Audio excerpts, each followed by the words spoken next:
For today's scribble thought, this goes with a conversation we did with Luke Hughes, who's working on the game Burden of Command, and the challenges when it comes to onboarding and tutorializing when you don't have an easy blueprint to follow. So, we're once again getting back to the challenges of trying to teach someone just how to play your damn game.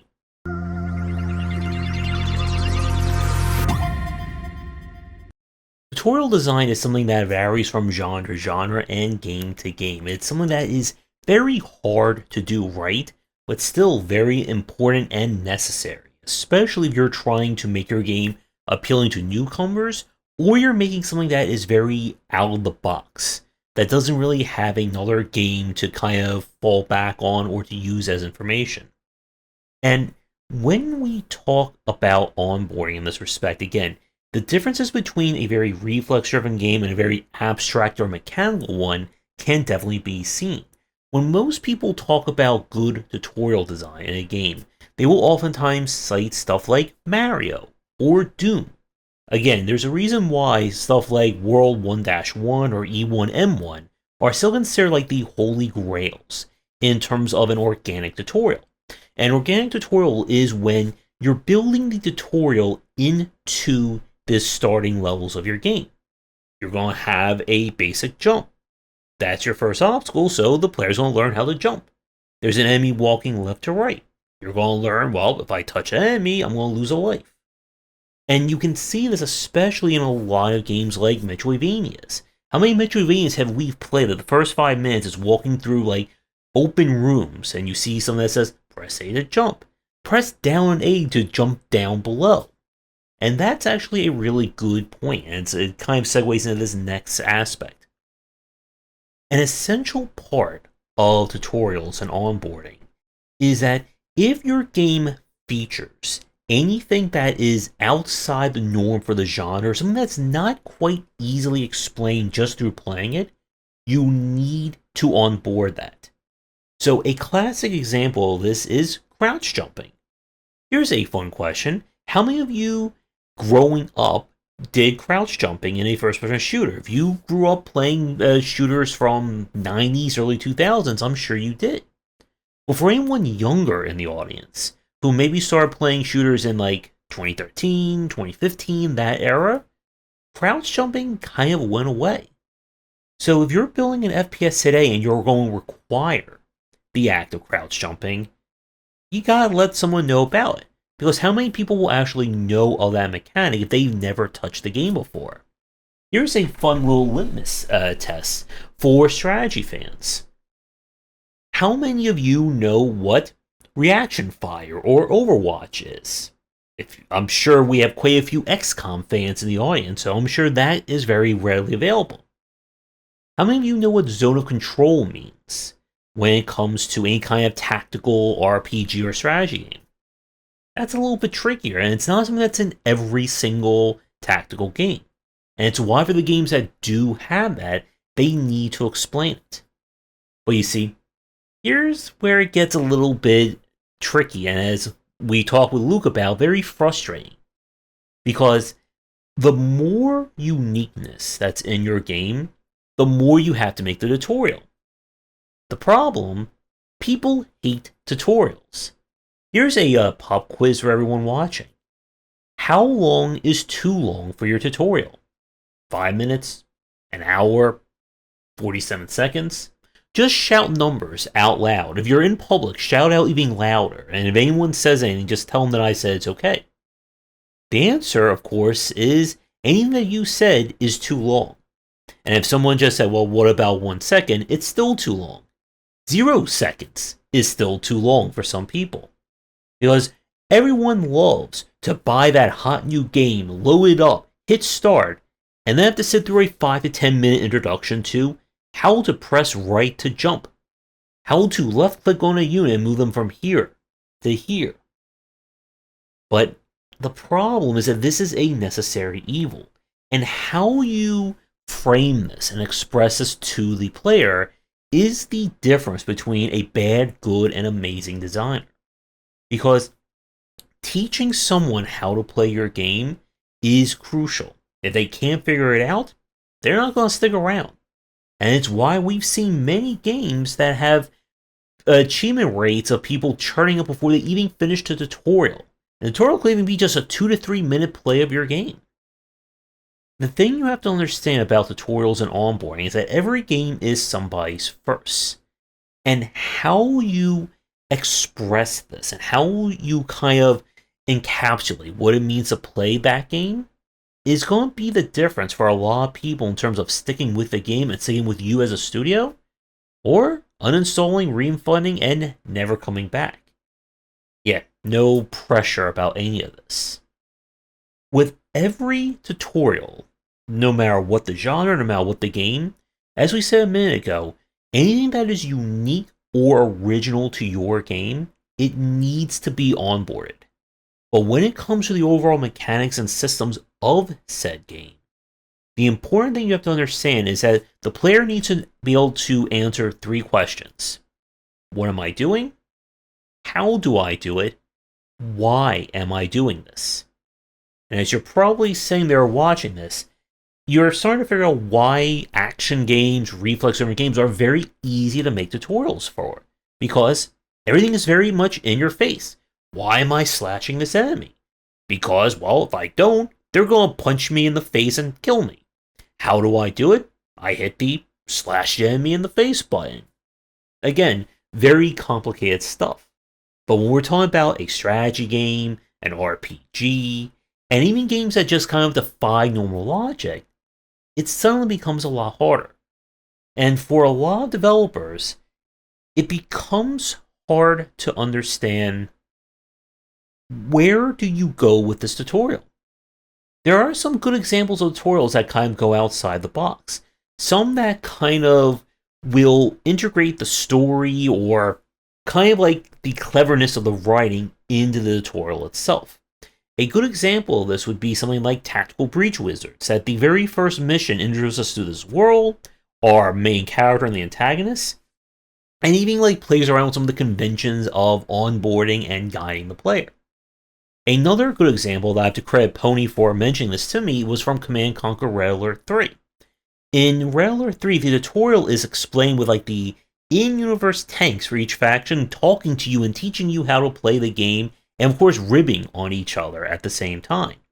And it does a great job of walking the player through beginner, moderate, and advanced play in Red Alert 3. I even learned how to do reverse driving, which I beat the entire game and Commander's Challenge without ever doing it one time.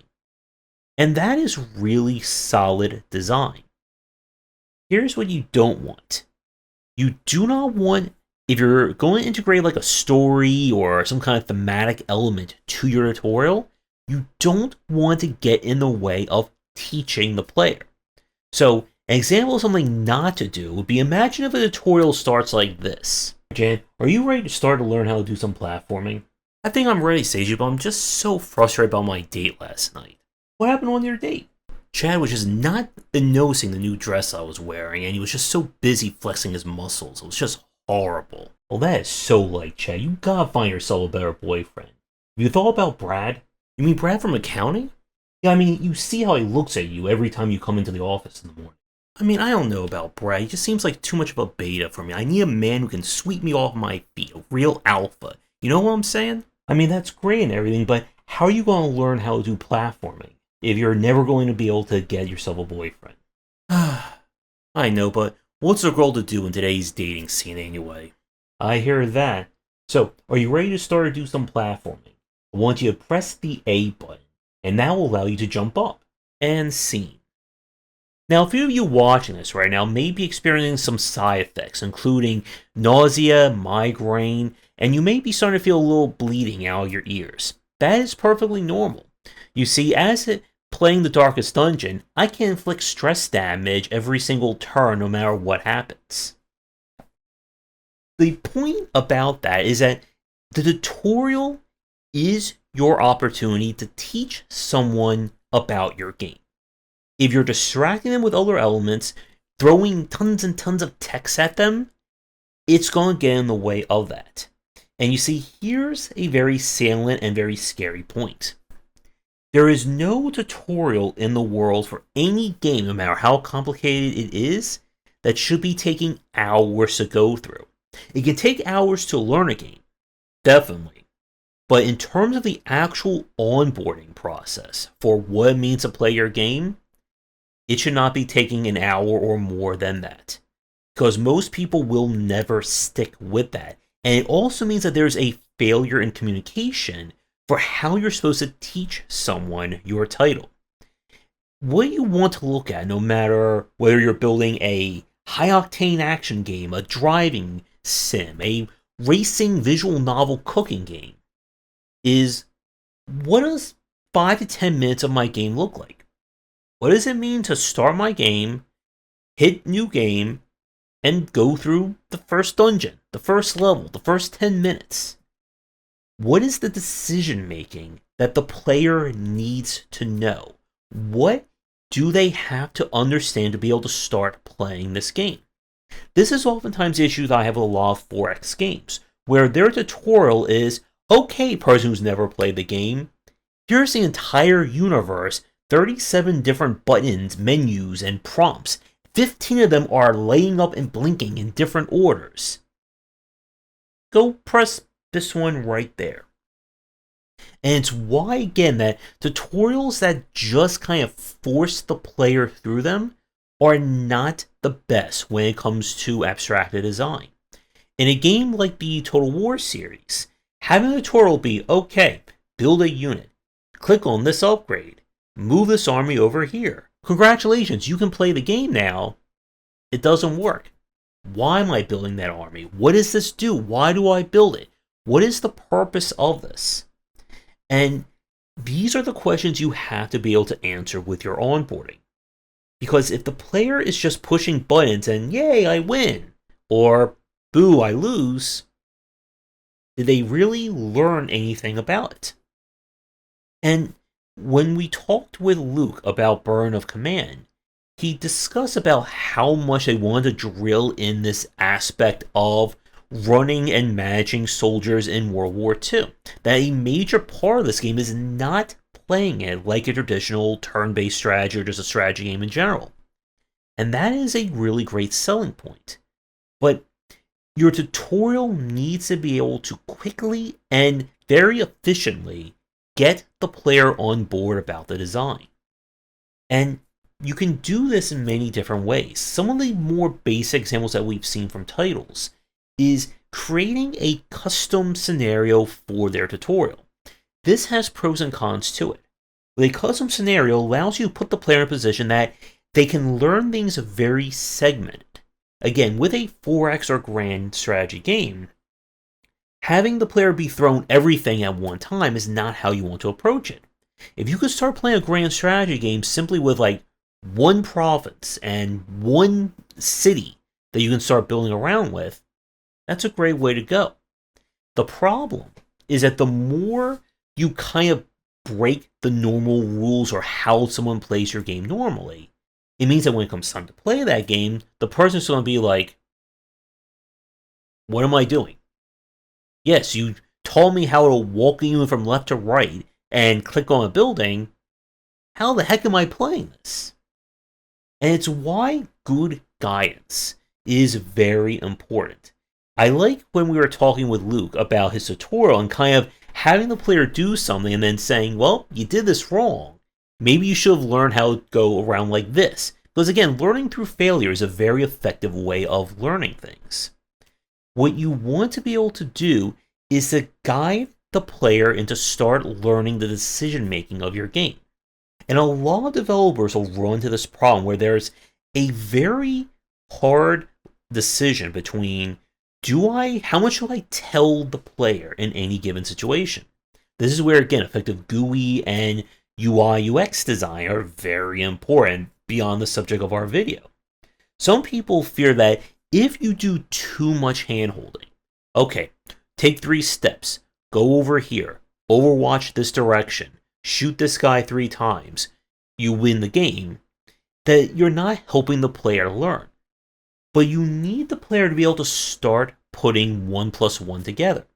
So with an example like XCOM, telling the player, oh, you should go right here, this is the best spot, just go right to this point, is not really explained to them why. But you can show the player, okay, here's all the spots you can move around on the map. This one has the highest percent chance of hitting, so you should go right here. But wait, there's an enemy performing Overwatch right there, so maybe you should move around like this and go like that. The player learns, okay, I won't look for highest percent chances, but I also want to avoid this. And that's also why when we look at some more interesting examples of good tutorials and onboarding, we can talk about games that have very puzzle elements or very specific rules for interacting with objects. Something like the Talos Principle is, I think, another great game to study in this respect.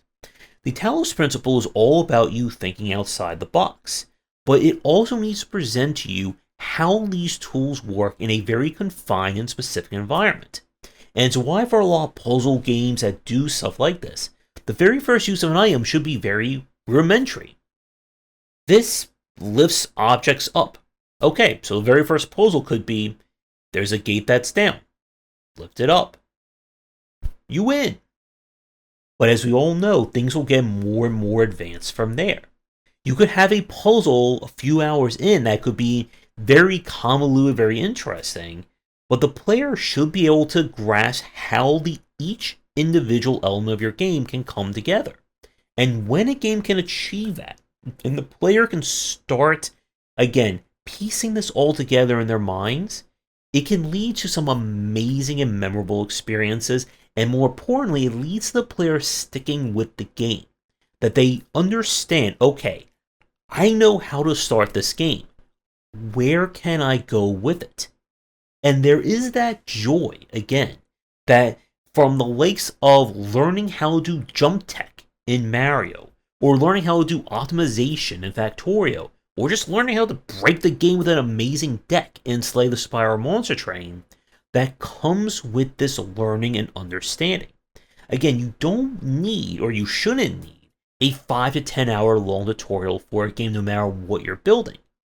If you can do your job right, you should be able to get through a lot of that as quickly as possible. Time is your enemy when it comes to onboarding.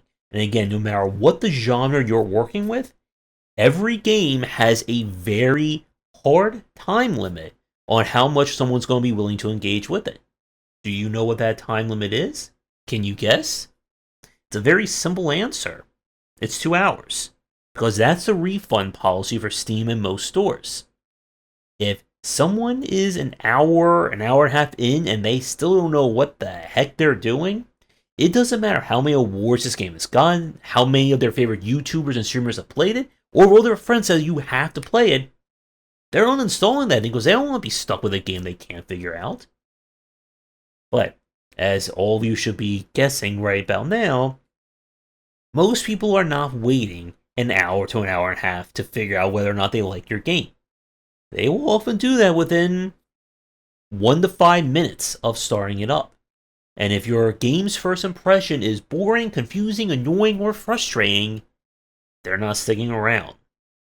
And even though a lot of games, especially abstracted design, will have hard fans, you will have people who will play a game and they are experts at it. They have played every single example. They've slayed all the spires. They've done all the trains and the monsters.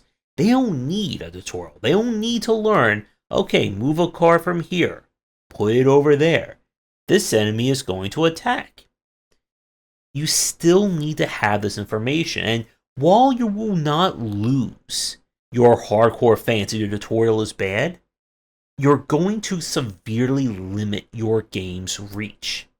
And that is ultimately, I think, the final point for today's video, and the importance of onboarding and tutorials. Some developers, and I've seen and heard this from them, that they view the tutorial in the opening level as kind of the trial of your game. That if someone's willing to get through this first level, get through this tutorial, get through this first puzzle, first boss, whatever, then the game becomes wonderful and they can get into and they'll enjoy it. But that comes with a very big risk. And if you ignore onboarding, and something that I was talking with Luke about, something that we've said a lot with other developers, today's market is not this case where you can just assume that only my most super hardcore, ultra maximum fans will find my game and play, so I don't need to worry about GUI design, I don't need to worry about onboarding or tutorials. That's not how it works. And if you're expecting to live off of your games and be sustainable in this industry, you have to be able to learn this. Because this is something that the sooner you figure this out as a designer, it's going to make designing your games going forward a lot easier. If you can quickly and effortlessly explain to someone how to play your game, it's going to help a lot, not only in terms of onboarding, but in terms of marketing and presenting your game as well. How many developers watching this right now can easily and concisely explain to me in 5 seconds or less what makes their game so special or how to play it? Again, if you're working on an action game, you really have no excuse.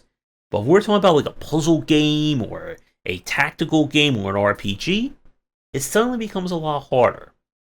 And being able to do this will allow you to become more creative with your designs and will allow you to better express how your game is going to play and how future games will work. So, to wrap things up for this video, with our conversation about Burden of Command, a unique game definitely is a selling point for a lot of people, but it's also that trap that you can fall into that if no one has ever played your game before, they've never seen a genre style like this, how do you teach that to someone? Because again, you can't rely on the tutorial that worked for Doom if you're building Dyson Sphere program, or Dyson Sphere program tutorial if you're building The Witness. You have to be able to understand and be able to express what makes your game special and what is it like to play it at the most absolute basic level to starting to give the player those breadcrumbs they need to start learning. You do not want to start any tutorial kind of at step 5 or step 10 of playing your game. Because as I said, every game is somebody's first. And if you can make that onboarding engaging, you can make it funny or interesting, and still get across to someone how they can start playing this game and starting to put together that schema in their head as to how this game is supposed to operate, how do I grow and progress with it, you'll be able to get people interested in your game and again, stick with it. Because at the end of the day, it doesn't matter if your game sold 1 million copies if 999,999 of them never even finished the tutorial. So the final question for those of you watching, can you think of a good example of a tutorial that went the humorous, very kind of story-driven, lore-driven route and still manage to be engaging to the player and teach them how to play without suffering my little acting example that I did earlier in this video? Are your ears still bleeding from that? Let me know down below. Thanks for watching, and see everyone in the next video. Thanks for watching, and a special thank you to our Patreon supporters. If you enjoyed the video, do the YouTubing stuff, be sure to visit our Discord and Patreon, and if you're interested in more in my thoughts on design, check out my game design books.